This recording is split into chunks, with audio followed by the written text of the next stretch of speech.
Om Swastiastu. Perkenalkan, nama saya Nimade Indiani dengan NIM 2011031165. Saya dari Prodi Pendidikan Guru Sekolah Dasar, jurusan Pendidikan Dasar, Fakultas Ilmu Pendidikan, Universitas Pendidikan Ganesha. Di sini saya akan membuat sebuah video pembelajaran mengenai operasi perhitungan bilangan cacah pada anak sekolah dasar. Bilangan cacah merupakan bilangan bulat yang tidak negatif. Bilangan cacah dimulai dari 0, 1, 2, 3, dan seterusnya. Pada dasarnya, operasi perhitungan Dibedakan menjadi 4. Yang pertama yaitu penjumlahan, kedua pengurangan, ketiga perkalian, dan keempat pembagian. Yang pertama penjumlahan. Penjumlahan merupakan penambahan sekelompok bilangan atau lebih menjadi suatu bilangan yang disebut dengan jumlah atau penjumlahan. Penjumlahan dilambangkan dengan tanda plus. Contohnya seperti A ditambah B sama dengan C. A merupakan bilangan yang akan ditambahkan, B merupakan bilangan penambahnya, dan C merupakan hasil dari penambahan bilangan A dan bilangan B. Contoh lainnya yaitu 4 ditambah 3 sama dengan 7. Caranya yaitu kita misalkan Ani memiliki 4 kelereng, kemudian Budi memiliki 3 kelereng. Berapakah jumlah kelereng mereka jika digabungkan? Yang pertama caranya yaitu kita ambil kelereng Ani terlebih dahulu sebanyak 4 kelereng. 1, 2, 3, 4. Kemudian kita tambahkan dengan kelereng Budi sebanyak 3. 1, 2, 3. Setelah itu kita hitung ulang kelereng ini dengan 1, 2, 3, 4, 5, 6, 7. Maka hasil yang kita dapatkan adalah 7 kelereng. Dalam operasi penjumlahan, apabila urutannya diubah, maka hasilnya akan sama. Seperti tadi, kita menjumlahkan kelereng Ani 4 kelereng ditambah kelereng Budi 3 sama dengan 7. Jika kita balik, kita tambahkan kelereng Budi 3 kelereng ditambah kelereng Ani 4 kelereng, maka hasilnya pun akan sama. ini merupakan contoh penjumlahan dengan menggunakan kelereng sebagai alat bantu, di mana kedua contoh penjumlah ini memiliki hasil yang sama walaupun urutan bilangannya berbeda. Dalam penjumlahan, bilangan yang ditambahkan dengan 0 maka hasilnya adalah bilangan itu sendiri. Seperti contohnya, 5 kelereng ditambah dengan 0 kelereng, maka hasilnya pun akan 5. Begitu juga dengan seterusnya, 4 kelereng ditambah dengan 0 kelereng, maka hasilnya pun akan 4 kelereng.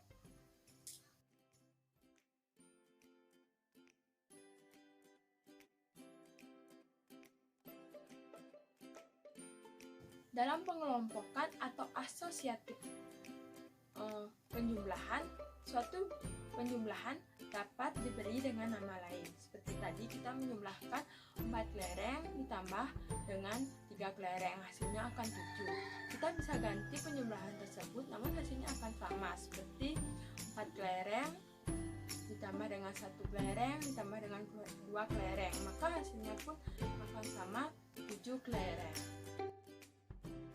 Dalam pengelompokan suatu penjumlahan dapat diberi dengan nama lain, seperti halnya 4 ditambah 3 sama dengan 7, sama artinya dengan 4 ditambah 1 tambah 2 sama dengan 7.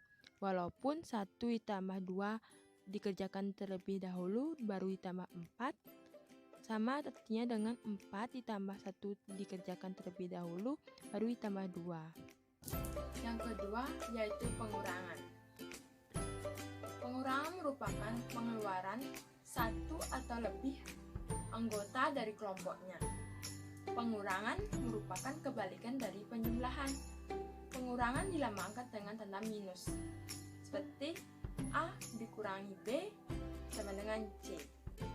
A itu adalah bilangan yang akan dikurangkan, dan B itu adalah bilangan pengurangnya, dan C merupakan selisih dari A dan B atau dapat dikatakan sebagai hasil dari operasi pengurangan tersebut. Contohnya seperti 6 dikurangi 2 sama dengan 4. Adik-adik bisa memperoleh 4 dengan cara misalkan seperti ini. Ani memiliki uang koin sebanyak 6 keping. Itu 2, 3, 4, 5, 6. Kemudian Ani ingin membelanjakan uang koin tersebut sebanyak 2 keping untuk membeli jajan. Kita hilangkan 2 keping tersebut. Jadi kita tinggal menghitung sisa dari uang koin setelah dibelanjakan. 1, 2, 3, 4. Jadi sisa uang koin Ani sebanyak 4 keping. Jadi hasil dari pengurangan 6 dikurangi 2 sama dengan 4. Di sini ada satu lagi contoh pengurangan, di mana 4 buah apel dikurangi 1 buah apel sama dengan 3 buah apel, di mana 4 buah apel tersebut dikeluarkan satu anggotanya, maka akan bersisa 3 anggota buah apel. Ketiga yaitu perkalian. Nah, perkalian merupakan penjumlahan yang berulang. Perkalian dilambangkan dengan cross sign atau dengan tanda silang.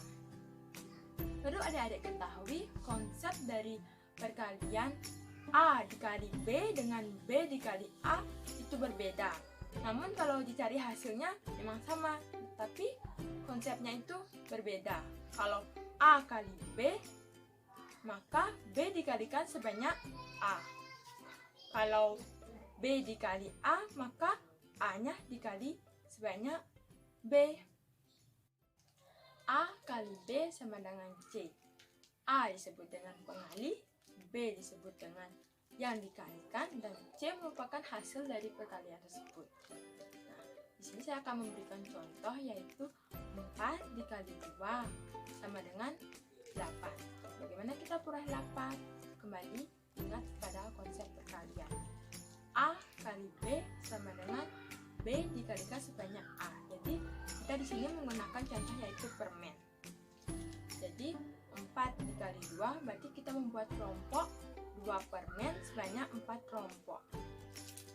2, 2, 2, dan 2. Ketika sudah mendapatkan 4 kelompok permen dengan masing-masing kelompok jumlahnya 2, kita jumlahkan ke 4 kelompok tersebut. 2 ditambah 2 ditambah 2 ditambah 2, maka hasilnya akan kita peroleh 8 permen. Di sini kita dapat melihat bagaimana proses penjumlahan berulang diterapkan dalam perkalian, di mana 4 dikali 2 artinya 2 ditambah 2 ditambah 2 ditambah 2 sebanyak 4 kali. Dan hasilnya pun 8 permen. Nah, yang terakhir, yang keempat yaitu pembagian. Pembagian merupakan kebalikan dari perkalian, di mana pembagian merupakan menghitung hasil atau jumlah pada suatu bilangan terhadap pembaginya. Pembagian dilambangkan dengan division atau slash.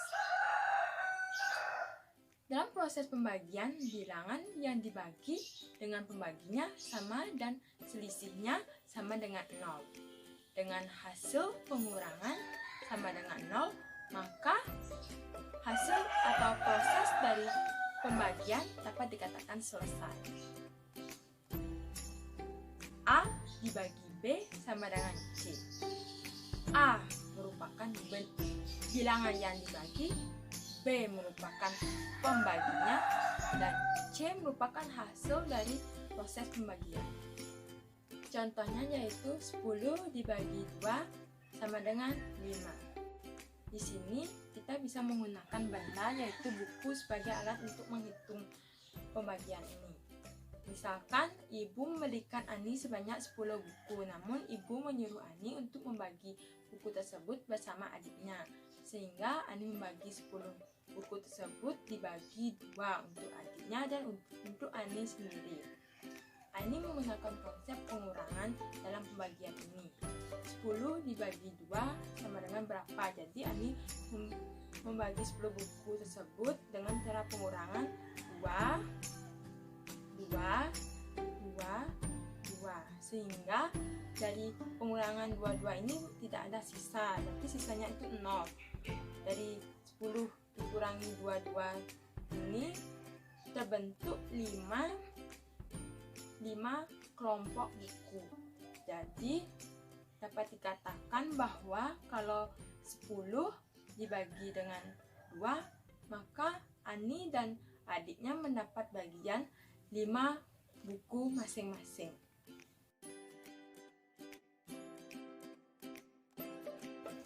Sekian video pembelajaran dari saya. Apabila ada salah kata maupun dalam penampilan video ini, saya mohon maaf.